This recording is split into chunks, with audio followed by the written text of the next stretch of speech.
경찰이 최근 이재명 의원의 부인 김혜경 씨를 소환해 법인카드 유용 의혹을 조사했죠. 김 씨의 유용 금액을 놓고 설왕설래가 한창인데요.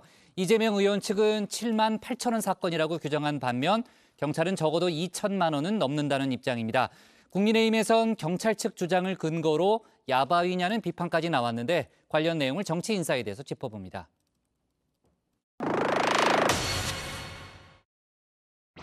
자, 돈 넣고 돈 먹기 지나가는 애들 다 맞추는 바로 그 게임. 엄마는 반짝값, 아빠는 담배값, 애들은 용돈 1,000원이요 1,000원. 자, 돈 넣고 돈 먹기 날이면 날마다 오는 게 아닙니다. 지나가는 게 애들 다 맞추는 바로 그 게임. 왕을 찍으세요. 왕!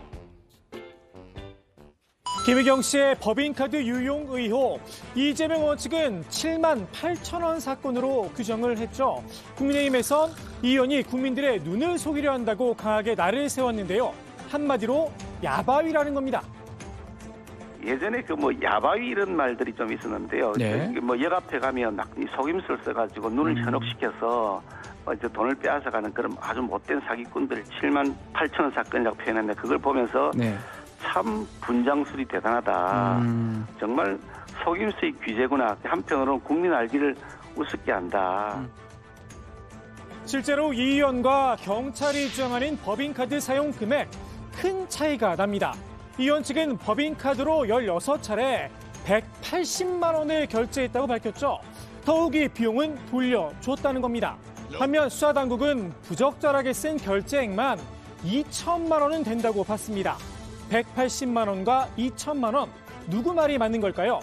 먼저 이 의원이 주장한 180만 원의 근거, 제보자 A씨와 김혜경 씨의 최측근 배모 씨의 통화 내용입니다. 그중에서도 사모님 지시다, 명확하게 명시된 항목만 계산을 한 겁니다. 명확하게 배 씨가 사모님 지시다라고 말하면서 심부름을 시키는 내용인데요. 12시쯤 배달해 달라고 하시니 덮밥집 생각 좀 해봐. 과일도 이런 지시도 있고 또 사모님 내일 샌드위치 또 시켜달라고 하셔 등의 내용입니다. 이렇게 이 두 사람 대화에서 김혜경 씨 지시가 명확히 나오는 게 바로 16건, 액수가 180만 원이라는 얘기고 이재명 의원은 이 부분만을 해명한 것입니다. 수사당국도 통화 내용을 토대로 2천만 원을 산출했습니다. 제보자 A씨가 자택으로 배달한 쇠고기, 초밥, 샌드위치 등등등 음식 심부름 내역과 밥값을 보수적으로 추산한 금액이란 겁니다. 제보자에게 각종 심부름을 시킨 배모 씨, 검찰이 구속영장을 청구했죠. 수사당국은 김혜경 씨와 배 씨를 공모관계로 보고 있습니다. 법카를 가족이 썼던 거 횡령의 문제가 될 수 있는 부분 아니겠습니까? 그 부분으로 접근해야 될 것 같습니다. 문제의 포인트가 이제 그런 부분인데 그 부분에 대해서 이제 비서가 그 법카를 사용해서는 안 된다고 하는 그 부분에 대해서 잘 모르고 쓴 거거나 아니면은 어쨌든 김혜경 여사는 그 사실관계를 전혀 알지 못한다는 것이 이제 핵심이고요. 근데 2천만 원어치를 써서 샌드위치고 소고기고 맨날 집으로 오는데 그거를 몰랐다. 이건 조금 그렇지 않나요? 김혜경 씨가 정말 몰랐을까요에 대한 대답, 저도 궁금한데요. 뭐라고 답했을까요? 그 부분의 이야기는 아니잖아요. 어쨌든 이제 지금 방금 말씀하셨던 특검 관련해서 말씀해 주셨는데 결국은 이제 김건희 여사가 그동안 이제 여러 도이치모터스 사건하고 관련된 많은 의혹들이 있지 않습니까?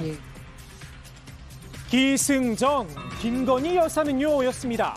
김건희 여사는 왜 수사를 제대로 안 하느냐는 겁니다.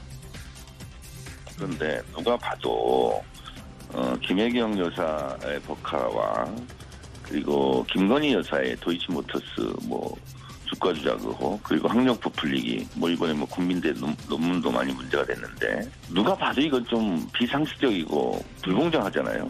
그렇지 않습니까? 김 여사 관련 의혹, 당연히 검경이 수사해야겠죠. 필요하다면 국정조사나 특검 실시도 논의해야 합니다. 다만 그렇다고 김혜경 씨의 법인카드 유용 의혹이 사라지는 건 아니죠. 잘못이 있다면 누구든 그에 합당한 처벌을 받아야 하는 게 아닐까요? 물론 수사 결과를 지켜봐야겠지만 말입니다.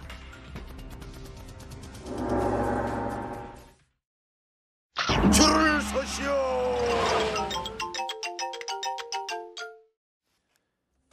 민주당 전당대회 이번 주말 마무리가 되죠.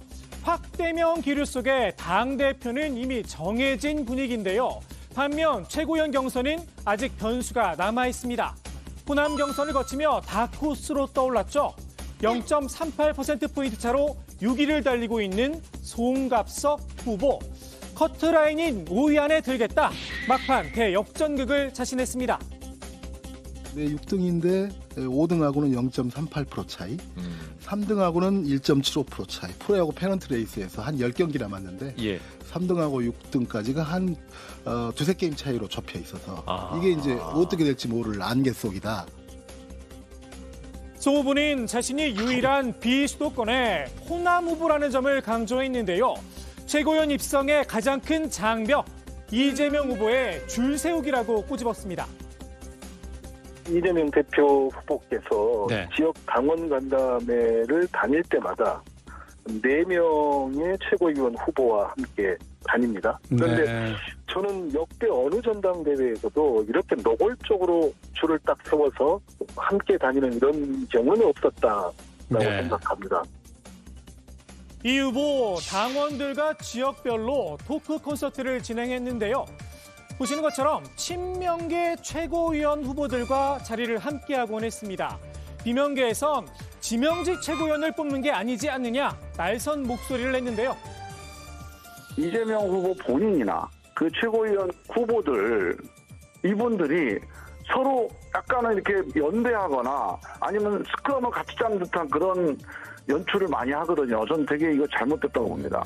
예, 당대표는 당대표로 당원들과 국민들한테 평가를 받아야 되고 최고위원은 각자가 가지고 있는 자기의 정견과 목소리를 가지고 가야지 내가 이재명하고 친하다 이걸로 득표를 한다? 저는 이거 바람직하지 않다고 봅니다. 이 후보 측은 공개 일정에 오겠다는 후보들을 막을 수는 없는 일이다 일축을 했죠. 친명계인 정청래 후보는 개파 문제로 볼 게 아니라면서 당심에 방점을 찍기도 했습니다. 이재명 후보를 지금 지지하는 것이 80%에 육박하지 않습니까? 네네. 근데 이걸 하나의 개파라고 보는 거는 이건 좀 어폐가 있는 것 같아요. 지금 역대 민주당 이래 가장 강력한 후보고 강력한 지지를 받는 거 아닙니까? 정작 정 후보의 고민은 다른 곳에 있죠. 불안불안 간당간당 1등이죠. 예, 한 3-4% 정도 차이가 나던데요. 예. 한 3% 정도 차이가 나는 것 같은데 권리당원 반영 비율이 40%니까 0.4%를 곱하면 1.2%입니다. 실제로. 불안하지 않겠습니까? 비명계가 똘똘 뭉쳐 송각석 후보의 최고 입성에 사활을 걸고 있는데요. 이 후보 지지자들 입장에선 송 후보를 견제해야겠죠. 표심이 하위권 친명계 후보들에게 쏠릴까 걱정인 듯도 싶습니다. 송갑석 후보, 5위권에 진입할 수 있을까요? 정청래 후보냐, 구민정 후보냐, 누가 수석 최고위원 자리를 차지할지도 관전 포인트가 될 듯합니다.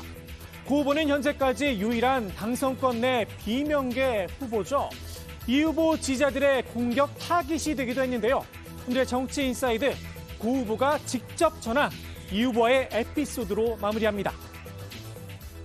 이재명 의원님이 이렇게 힘들어서 어떻게 합니까? 괜찮아져야 될 텐데 왜 자꾸 그러는지 모르겠습니다. 이러시더라고요. 이재명 의원님을 위해서라도 이재명 의원님이 오히려 더 많은 다양한 사람들과 손잡을 수 있도록 곁을 자꾸 만들어 주셔야 된다.